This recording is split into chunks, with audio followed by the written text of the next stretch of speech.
Good day everyone, we're going to take a look at exercise 65.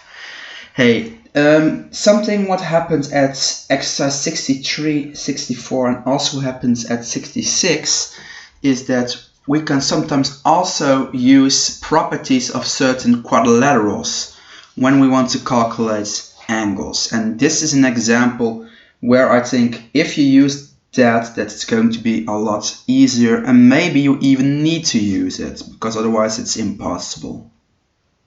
Okay, so here, what information do they provide us with? Angle A is 69 degrees, nice. Angle C1 is going to be 40 degrees, and furthermore AB is going to be equally long to BD. Okay, that's a very particular piece of information. Maybe we need that later. Also, he wanted to calculate angle E1, angle D12, the whole angle, and angle S1. Let's see, where are we going to start?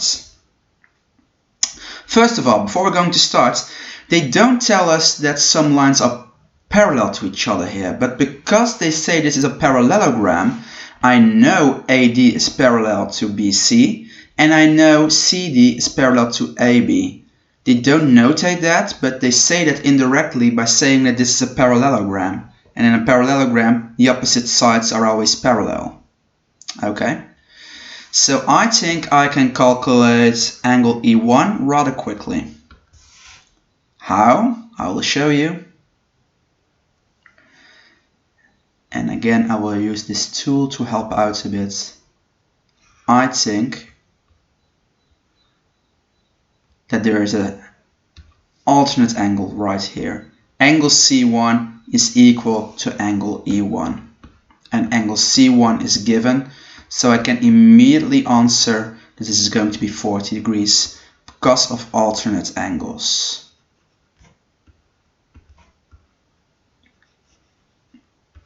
Right, let's remove this again. Let's do this quickly, like this. Okay, how can we calculate angle D12? If you get an angle like this, sometimes you can calculate the angle in one go. Sometimes it's easier to calculate D1 and D2 separately and then add them both up. Let's take a look at how we could do that right here.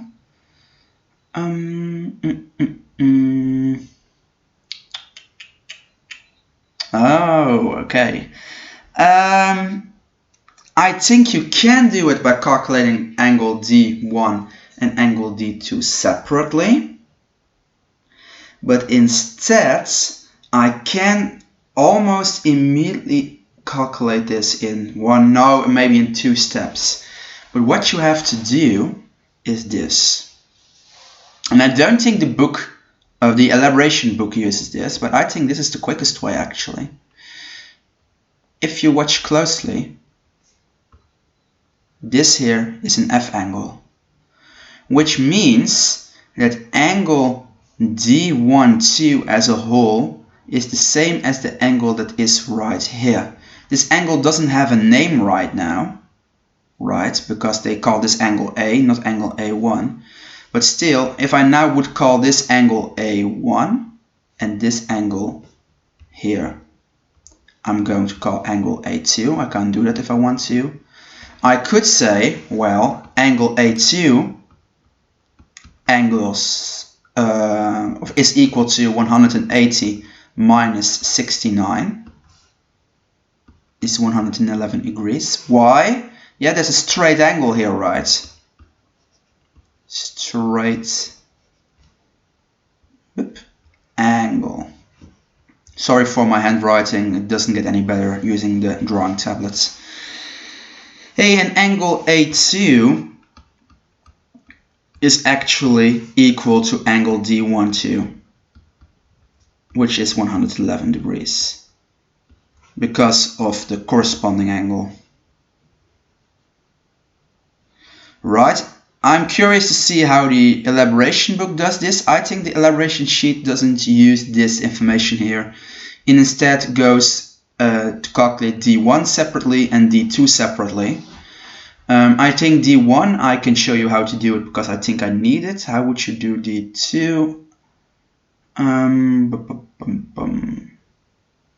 You can use D2 with an alternate angle, I think. I'm not going to show you right here because now I'm going to show you multiple ways to do it. I want to show you the way I see it. Right, so I'm going to delete this. I'm going to keep this here so you know that this is A1, this is A2. Right, so actually I think it's nicer if I keep this line here. Okay, so how are we going to calculate S1? I can do that in multiple ways. I could try to calculate angle S3. And if I know that one, those are opposite angles. But then I need angle D2 as well. And I don't know that. I could try to calculate S2 or S4. But S2 is going to be difficult because it's not part of a triangle. And for S4, I don't know B2, I don't know a C2. So I think that one is difficult as well. I think I will try to calculate S1. And I want to do that. I will try to find the measurement of angle B1. How can I do that? Well, actually here you have to use this piece of information, I think. AB equals BD. What does that mean? That means that ABD is actually going to be what kind of triangle? An isosceles triangle, right? With this being the base and AB and BD are the legs. That means in een isosceles triangle, in een gelijkbenige driehoek, zijn de basishoeken altijd hetzelfde. So here you could say angle A or A1, I could say, because I've now distributed it in two different angles, is actually the same as angle D1, which is going to be also 69 degrees. Very nice. Why is it true? Base angles.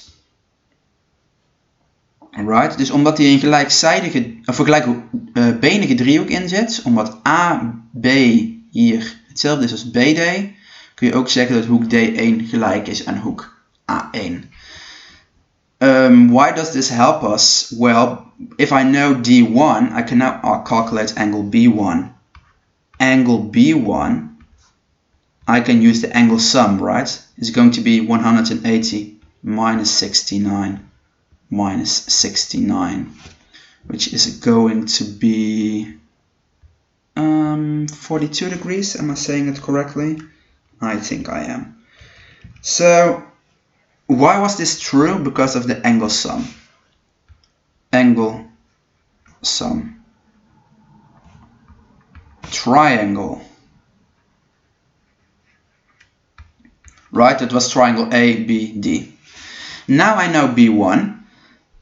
And actually, because I now know B1, this was also the way that you could calculate D1 too, right? Because now D2 is equal to B1 because of the alternate angles. And then adding D1 and D2 gives us 111 degrees. 69 plus 42 is indeed 111. Hey, what is angle S1? I can do it now, right? In one go. Angle S1 in this triangle is going to be 180 minus angle E1, which is 40, minus 42 angle B1, which is going to be 98 degrees. And again, I use the angle sum of a triangle. So many different ways to do this. I'm curious to see how the elaboration book does this, so I'm going to check. Where is it? Where is it? So I have it right here. I never take a look at it before I solve this for you guys, because sometimes I like the difference that the two books give me, so I can explain it to you later. And if I immediately look at the elaboration book, that's the way I'm going to do it. Yeah, as I said, the elaboration book calculated those two angles separately and added them up. I've used my knowledge of corresponding angles here to calculate that. They calculated B1, said that B1 was equal to D2 because of the alternate angles. There's a Z shape here, right? The Z shape. And then add 69 plus 42 to find 111. And then you could also calculate S3 if you wanted to, and then took the opposite angles here. It gives me the same results. Okay, so that was exercise 65 for you guys. Good luck with the homework exercises.